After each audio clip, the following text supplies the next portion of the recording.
So we've Out got here in the light.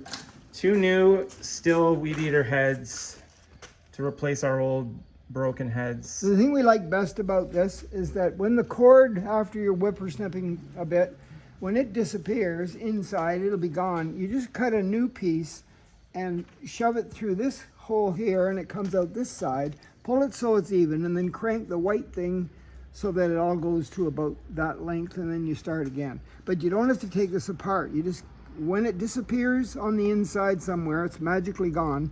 You just cut a piece of this cord, you know, a couple arms length, shove one end through there, pull it out there, make it equal, and then using the white part, you crank it until the cord is the right length, and away you go. Just as long as you make sure there's none trapped in there still, like otherwise you'll jam it in with like, there'll be 2 of them jammed in there. Yeah, well, I don't think it'll be trapped in there if you do everything right. So once you've got the cord and it's in the right position and everything's ready to go, and you're going along whippersnipping and this is spinning, if you come up against a fence or some wire or rocks or something, it takes chunks out of this green stuff and it wears faster.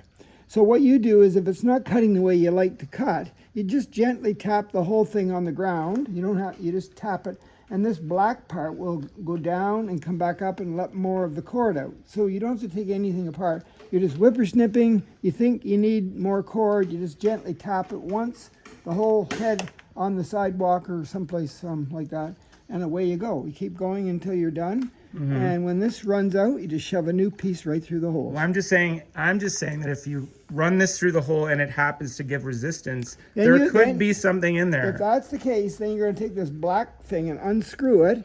It will unscrew in that direction, counterclockwise. The whole thing will come off, and then you can take the bits and pieces out. Yeah. And put it back together, then shove the cord through, and it'll be okay. And don't forget to line it up with the arrows that are on here. Yeah, If the there's a arrows couple aren't of pointed the arrows. right direction, then See, there's an arrow on the black here, and Yeah. there's an arrow on this side. have to line up. And then there's a white one there and a white one there. You have to turn this white one until it lines up with the black arrow. yeah, Then shove the cord don't through. ignore the arrows. Right.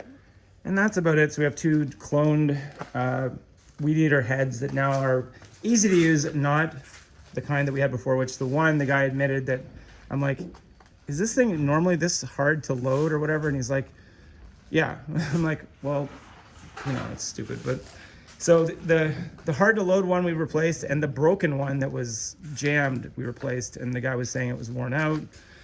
And it was worn out because I stuck a screwdriver in it as well, tried to like pry it open, but you're not supposed to stick screwdrivers in them either, even though it looks like it's for a screwdriver because it's got an X on the top. And you think you could just stick a big X screwdriver in there. You can't do that. And then, yeah, then we got this battery powered one, which still is fine. Okay. That's it.